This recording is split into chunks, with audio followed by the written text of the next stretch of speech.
Nós somos o grupo 13, composto por Diana, Ezequiel e Heitor.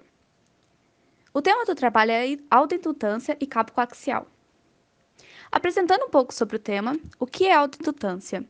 Bom, autoindutância é um fenômeno responsável pela indução de uma força eletromotriz contrária àquela atuante do próprio circuito de onde é gerado.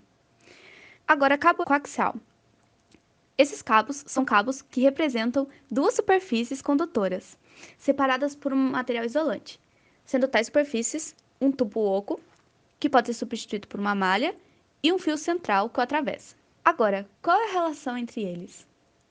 Por causa da forma do fio axial, quando percorrido por uma corrente em um sentido, tal corrente gera um campo magnético, que interage com o outro condutor do componente, gerando uma força eletromotriz no sentido oposto pela lei de Lenz. A indutância é uma propriedade que acontece quando surge uma corrente em uma bobina que se opõe à mudança de corrente que flui através dela.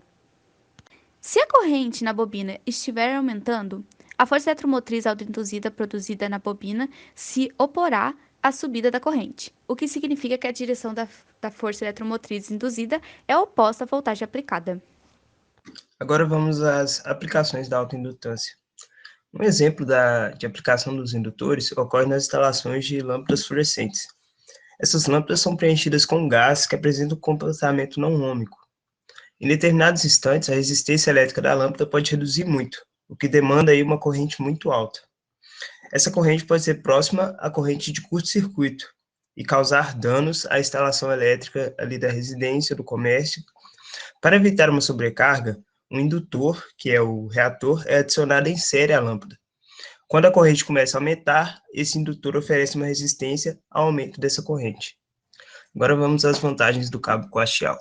O cabo coaxial garante que o fio não gere qualquer tipo de campo que possa interferir com outros instrumentos e que ele não sofra interferências facilmente, resultado aí da sua blindagem eletrostática, fornecido por um tubo oco condutor, conhecido também como gaiola de Faraday. Desse modo, tais cabos são utilizados quando a interferência deve ser mínima, como em televisores, que poderiam perder aí o seu sinal caso seus fios deixassem escapar ondas eletromagnéticas.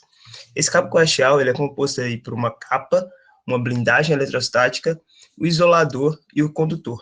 Como a gente sabe que todo condutor carregado ele vai gerar um campo elétrico e um campo magnético, essa blindagem se torna extremamente útil e necessária para evitar aí interferências com outros componentes eletroeletrônicos.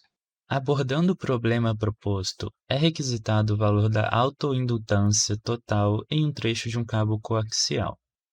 Para isso, é necessário primeiramente calcular os campos magnéticos em cada área do cabo, o que será realizado com a ajuda da lei de Ampère, que estabelece que a integral fechada do campo magnético em relação ao comprimento da amperiana resulta na permeabilidade magnética do meio multiplicada pela soma das correntes envolvidas pela superfície, como descrito a seguir.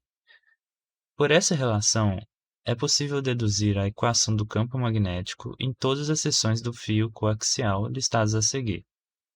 Já em relação ao tubo metálico, sua espessura é desprezível e o campo gerado por ele é nulo em seu interior, visto que, se desconsiderarmos o cilindro interno, não haverá corrente no interior da amperiana.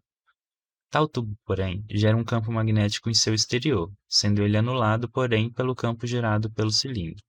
Logo, serão utilizados para os cálculos da indutância apenas as duas equações de campo já explicitadas. Em seguida, é necessário calcular o fluxo magnético total com o uso da lei de Gauss do magnetismo, somando-se os fluxos magnéticos às regiões onde o campo magnético é maior que zero. Por fim, sabendo-se que a relação entre a autoindutância e o fluxo magnético é dado pela expressão fluxo é igual a autoindutância vezes corrente, é possível chegar ao valor da autoindutância total, como descrito a seguir. E esse foi o nosso trabalho. Obrigado pela atenção.